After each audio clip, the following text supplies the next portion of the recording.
이른바 김영란법이 오늘부터 시행됐습니다. 이제 접대나 선물 문화가 크게 바뀝니다. 바뀔 수밖에 없고 바뀌어야죠.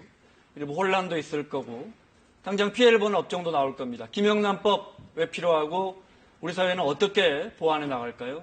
우리 사회 원로분 중 한 분이시죠? 손봉호 고신대 석좌 교수 모셨습니다. 어서 오십시오, 교수님. 안녕하십니까. 네. 서울대 교수도 하셨고 저희 KBS의 시청자 위원장도 하셨고요. 제가 그냥 고신대 교수님으로 부르겠습니다. 예, 네, 불러주세요. 네. 자, 부정청탁 금지법, 우리가 흔히 이제 김영란법이라고 부릅니다. 교수님 보시기에 김영란법은 무슨 법인가요? 예, 우리 사회의 부패를 막기 위해서 아주 필수적인 그런 법이라고 생각을 합니다. 우리에게 과거 재산 공개도 있었고 또 금융실명제도 있었습니다만 그 법들이 있었음에도 불구하고 부패가 별로 줄어지질 않았어요. 그래서 이 법은 반드시 필요하고 네. 또 이건 다른 선진국이 다 있는 법이니까 우리는 네. 마땅히 이건 도입돼야 됩니다. 네. 국민들의 실생활과 관련돼서 이제 국민들이 한참 익혀가고 있는 과정인데 그 중에 하나가 이제 이른바 3, 5, 10 법입니다. 3만 원 식사를 하더라도 이제 3만 원 이하의 식사, 5만 원 이하의 선물, 이제 경조사비는 10만 원 이하로 되어 있습니다. 이 기준 적절하다고 보십니까? 저에게는 조금 더 너무 높다고 좀 생각을 하는데요. 네. 왜냐하면 미국은 2만 2천 원밖에 안 돼요. 네. 예, 그 선물이. 20달러 정도군요. 그렇습니다. 네. 그리고 일본이 한 우리 돈으로 5만 5천 원 정도인데 네. 그러나 미국이나 일본은 그 10만 원 경조사비 그런 게 없잖아요. 그러니까 사실은 미국이나 일본은 우리보다 경제적으로 훨씬 더 높은 나라 아닙니까? 소득도 높고요. 소득이 높은데도 네. 불구하고 그 정도밖에 안 되는데 우리 수준으로는 너무 높죠. 네. 그러나 어쩔 수 없죠. 그 정도로 네. 만족해야죠. 네. 이제 막 처음 시행하는 거니까요. 그렇습니다. 네. 일부에서는 그런데 진짜 부정부패는 국민들이 또 서민들이 느끼기에 진짜 부정부패는 수천만 원, 수억 원이 오가는데 뉴스 보면 늘 그런 기사들이 많지 않습니까? 근데 보통 사람들 사는 3만 원, 5만 원짜리만 잡으려 하는 거 아니냐 이런 지적도 있습니다. 예, 그건 아주 잘못 생각하는 겁니다. 이 공직자들, 특별히 그 공권력을 가진 공직자들, 이런 분들이 깨끗하면은, 그렇게 수억짜리의 그 부정이 생겨날 수가 없죠. 그러니까 우리는 공직자들이 도덕적 권위를 가지고 있고, 네. 또 그렇게 되면 자기들이 아주 떳떳하지 않겠습니까?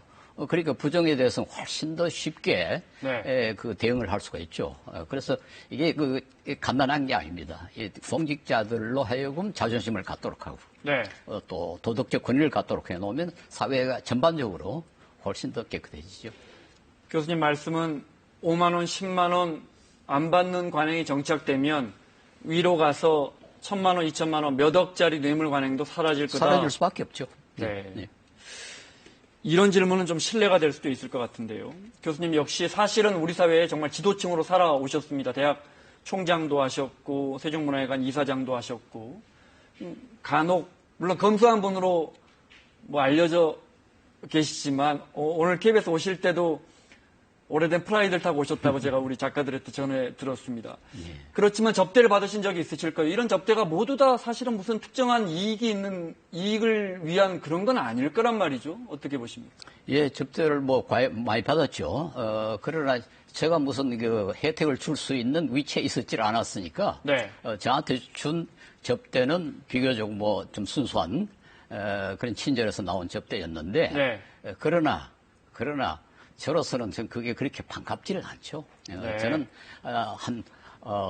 7,000원, 8,000원이 아주 편하고요.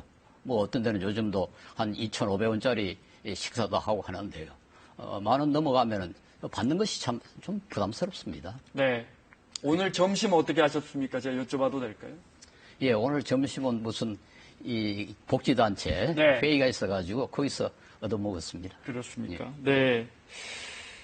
이거 어떻습니까? 이제 우리 사회에 오늘부터 많은 변화가 있는데 제가 이제 조목조목 좀 여쭤볼 건데 사실 국민들 입장에서는 좀 다소 논쟁이 있는 논란이 있는 부분입니다. 예를 들어 쉽게는 대학 선배가 기업에 있는 대학 선배가 공무원 하는 후배에게 이제 밥 사줄 수도 없어요. 이게 이제 직무 연관성이 있으면 5만 원짜리, 아니 3만 원짜리 밥도 안 되거든요. 그렇죠. 그럼 차만 마십니까? 어떻게 합니까? 좀 10,000원 하면 충분하죠. 그럼 무슨 3만 원 이상 음식을 꼭 먹어야 합니까? 그리고 우리 사회의 절대 다수는 그만한 돈으로 점심을 대접할 수 없습니다. 네. 그러니까 돈 있는 사람은 3만 원짜리 점심을 사주고 네. 돈 없는 사람은 5천 원짜리도 못 사주고 네. 그러면 돈 없는 사람은 얼마나 서럽겠습니까? 네. 전반적으로 좀 이 수준을 낮춰놓으면은 네. 돈 없는 사람도 네. 조금 덜 열등의식을 갖게 되고 네. 사회가 훨씬 더 평준화되지 않겠습니까? 네. 지금 잠시 지금 들어온 소식 하나만 전해드리고 이어가도록 하겠습니다. 자막으로 보셨지만 4시 34분 그러니까 6분 7분 전입니다. 경주 지역에서 3.1 규모 3.1의 여진이 있었다는 사실 전해드리고 자세한 소식은 이어지는 5시 뉴스에서 또 전해드리도록 하겠습니다. 교수님 그런데 우리 사회라는 게 만나고 사귀고 흔히들 네트워크가 매우 강한 사회라고 말을 합니다. 그럼 만나면 밥 먹고 술 한잔 하게 돼 있습니다. 그럼 또 술 한잔 하면 맥주 한잔 해도 3만 원, 5만 원 금방 넘어가거든요. 일부에서는 그래서 좀 보완하는 게 어떻겠느냐. 현실적으로. 예, 그러나 그것도 역시 돈 있는 사람들의 이야기고요. 저는 사실 어디 가서 3만 원짜리 음식을 먹어본 일이 없어요. 적어도 누가 사주는 것은 아마 무슨 아주 비싼 회의에서는 아마 먹었을런지 모르지만은 네, 여럿이 함께 하시니까. 예, 저는 네. 한 번도 1만 원짜리 이상을 음식을 대접한 일이 없습니다. 네. 그리고 이 세상에 우리나라에서 이 1만 원짜리 음식도 못 먹는 사람이 얼마나 많은데 좀 잘 나가는 사람들이 그 친구들하고 좀 좋은 시간 갖기 위해서 그렇게 돈이 많이 들어야 한다. 네. 저는 그게 조금 이 가진 사람들의 지나친 주장 아닌가 싶어요. 우리 서민들 생각해야죠. 네. 여러 총장으로 계시거나 이사장으로 계시는 동안에 이제 제가 알기로도 그런 식사 자리가 있으면 늘 저렴한 곳, 구내식당을 우선하셨다고 들었습니다. 그렇습니다. 그렇지만 우리 사회가 또 주변 사람들을 의식하지 않을 수 없지 않습니까? 그런 부분 불편하지 않으셨어요? 왜 조금 불편하죠. 그러니까 그런 불편을 줄이기 위해서 이런 법이 필요합니다. 이제부터는 네. 그 3만 원짜리 이하 점심을 대접해도 전혀 미안하지 않을 그런 네. 상황이 되지 않겠습니까? 네. 그러니까 오히려 훨씬 더 편하죠. 오히려 차라리 그 핑계로 더 편해진다? 그럼요. 그리고 공무원들도 편하고 네. 또 공무원들과 같이 공무원들 대접해야 사람들도 네. 편하죠. 네. 3만 원짜리 이하만 대접하면 되니까. 네. 그러면은 차별대우도 훨씬 줄여질 거 아닙니까? 어떤 네. 사람은 20만 원짜리 점심을 사드리고 어떤 사람은 2만 원짜리 점심을 사드리면 자연히 20만 원짜리 그 점심 대접한 사람에게 마음이 가지 않겠습니까? 네. 그게 없어지는 거거든요. 네. 우리가 훨씬 더 공평해진다. 저는 아주 이게 공무원들 자신들을 위해서 아주 도움이 된다고 생각합니다. 네. 사람을 사귀는 거에 대해서 여쭤봤고요. 또 다른 문제가 이제 감사를 표하는 문제가 있습니다. 예를 들자면 우리 사회에서 우리가 일상에서 감사를 표하는 게 꼭 그게 뇌물적 의미가 예를 들어 어느 종합병원의 의사쌤이 저희 어머니 수술을 너무 정성껏 잘 해주셨고 어머니가 퇴원합니다. 정성스레 넥타이 하나 선물하려고 하지만 사립학교 교원이면 교수님이면 이제 못합니다. 이런 부분 좀 보완할 필요성은 없을까요? 아니에요. 그것도 그렇습니다. 만약에 내가 10만 원짜리를 우리 의사에게 선물을 한다 합시다. 네. 너무너무 고마워서. 네. 그게 일반화되면은 그 다음에 의사들이 그 환자를 어떻게 대하겠어요? 저걸 내가 수술을 하면은 저 사람이 나한테 얼마짜리 선물을 가져올까 생각하지 않겠어요? 인간인데. 응? 그러면 자연히 가난한 사람에 대해서는 소홀하게 되겠고, 돈 많은 환자에게는 아주 친절을 베풀고 그렇게 하지 않겠어요? 네. 그렇게 되면 이건 참 굉장히 억울한 거죠. 네. 돈 없는 사람은 너무너무 서러울 거 아닙니까? 네. 그런 걸 줄이자는 게 이 법의 하나의 중요한 그 목적입니다. 네. 혹시 더치페이라고 하죠. 각자 내기 해보셨습니까? 저는 네덜란드에서 공부를 했으니까 네. 누구보다도 더 잘 알죠. 네덜란드에서 공부를 하셨으면 더치페이를 정말 그 나라 사람들은 정말 나눠서 냅니까? 그렇습니다. 어느 정도인가 하니까요. 네.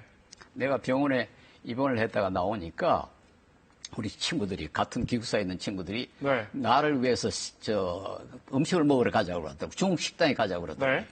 그러니까 나는 의뢰인, 적어도 내 정도는 돈 안 되는 줄 알았어요. 네. 근데 나중에 끝나니까 몇 전까지 계산을 합니다. 그리고 나보고 돈을 내라는 거예요. 네. 그 정도로 철저합니다. 그 나라. 네. 알겠습니다. 자, 그러면 교수님 여기서 이번 김영란법 시행으로 가장 영향을 받는 업종 중에 하나가 식당인데 특히 한정식집이나 일식집 등 비싼 식당들은 아무래도 영향을 받을 수밖에 없을 겁니다. 그럼 여기서 실제 해산물 전문점을 운영하고 있는 정상돈 대표 연결해서 지금 상황 좀 여쭤보겠습니다. 대표님 나와 계시죠? 네, 나와 있습니다. 네. 자, 오늘 시행 첫날입니다. 손님들이 좀 줄었나요? 어떻습니까? 네, 평상시보다는 많이 줄었고, 네. 지금 점심 장사를 마친 상황인데, 네. 평상시에 비해서는 한 60%가 줄어서 오늘은 점심 매출이 한 40% 정도 됐습니다. 아유, 그래, 많이 줄었네요. 네네. 혹시 점심 손님 중에 각자 돈을 내시는 더치페이 하시는 분들이 좀 있던가요? 저희들은 위치한 지리적 여건 때문에 네. 주위에 있는 손님들이 더치페이를 하는 그런 성향의 손님들이 많이 없으시고, 네. 대부분이 한 분이 계산을 하시고, 그렇죠. 네. 또 여기 이제 대기업에 다니시는 직원들이 이래 오시더라도 네. 식사를 하시고 나시면 한 분이 계산하시고 나중에 각자가 현금으로 네. 서로 이제 분할해서 계산을 하시던 그런 손님들이 대부분입니다. 네. 아무래도 좀 고급 식당에서는 또 특히 더 이렇게 각자 나눠내는 관행이 없는 것 같은데 그래서 네. 관련해서 3만 원 이하 메뉴를 내놓으셨다고요? 네네, 그렇습니다. 저녁에 저희들이 가장 싼 메뉴가 원래는 47,000원짜리가 가장 싼 메뉴였었는데 네. 한 2년 전부터 경기가 아주 어려워지고 하니까 네. 37,000원짜리를 다시 하나 더 이제 싼 가격의 메뉴를 만들었습니다. 네. 만들었는데 한 2년 정도 시행을 쭉 해오면서 네. 이제 또 김영란법이 생기니까 이제 37,000원짜리 가지고도 물리적으로 문턱을 넘을 수가 없는 그런 상황이니까 네. 29,000원짜리 저희들이 라인 정식이라고 네. 메뉴를 만들었습니다. 네. 어때요? 좀 예약이 있습니까? 라인 정식? 이게 오늘부터 법 시행을 한다고 해가지고 네. 바로 공무원 손님들이 바로 드시러 오시고 그러진 않지 않습니까? 네. 어쨌든 네. 오늘은 네. 제가 볼 때는 점심 시간에도 그렇고 저녁 시간에도 네. 저희들이 여기 광화문 한복판에 있는데 네. 아마 공무원 손님들이 대부분이 아마 구내 식당을 이용하시지 않으셨나라고 예상을 하고 있습니다. 네. 알겠습니다. 자, 사장님 보시기에 어떻습니까? 앞으로 매출이 좀 줄어들 것 같으세요? 네, 당연히 줄어들겠죠. 왜 그러냐면은 네. 저희들이 29,000원짜리 메뉴를 만든다 하더라도 예를 들어 37,000원에서 29,000원이면 7,000원어치 음식 재료를 줄일 수가 없는 상황이고 네. 37,000원에서 기껏 해봤자 원가를 줄인다 하더라도 500원, 1,000원 정도밖에 못 줄입니다. 네. 결국은 뭐냐면은 저희들 가격을 다운시키는 그런 강제성밖에 없는 거니까 매출은 줄어들 수밖에 없는 거고. 네. 또 하나 이제 과거에는 눈치 볼 필요 없이 마음껏 드실 수 있는 그런 손님들도 네. 이제는 법 적용에 걸리든 안 걸리든 네. 그런 법에 대해서 항상 염두에 두고 식사를 하셔야 된다라는 그런 부담감 때문에 네. 네. 네. 아마 손님들이 오시는 손님들이 많이 불편해 하실 것 같아요. 네. 알겠습니다. 자, 오늘 바쁘신데 전화 연결해 주셔서 고맙습니다. 네, 감사합니다. 네. 해산물 전문점 하시는 정상돈 사장과 이야기 나눠봤습니다. 분명히 당분간은 피해를 보시는 업종이 있을 겁니다. 그런데 대표적으로 식당 저희가 언급했지만 예를 들어 굴비 같은 고가 성물을 만드는 어민들이라든지 한우 축산농가 이런 부분은 어떻게 풀어나갈까요? 예, 틀림없이 손해를 보는 분들이 네. 계실 것이고, 저는 다른 방법으로 그 손해를 어떻게 좀, 채워주도록 네. 그런 방법을 택해야 된다고 생각을 해요. 그러나, 네. 네. 그 때문에 이 법의 내용을 바꾸는 것은 저는 반대합니다. 네. 결과적으로 네. 우리 사회가 깨끗해지면 경제 수준 전체가 올라가거든요. 네. 지금 우리나라가 일본 정도로만 투명하면은 네. 경제가 1년에 1.4에서 1.5% 더 성장할 수 있다고 네. 그런 연구 논문이 나와 있어요. 네.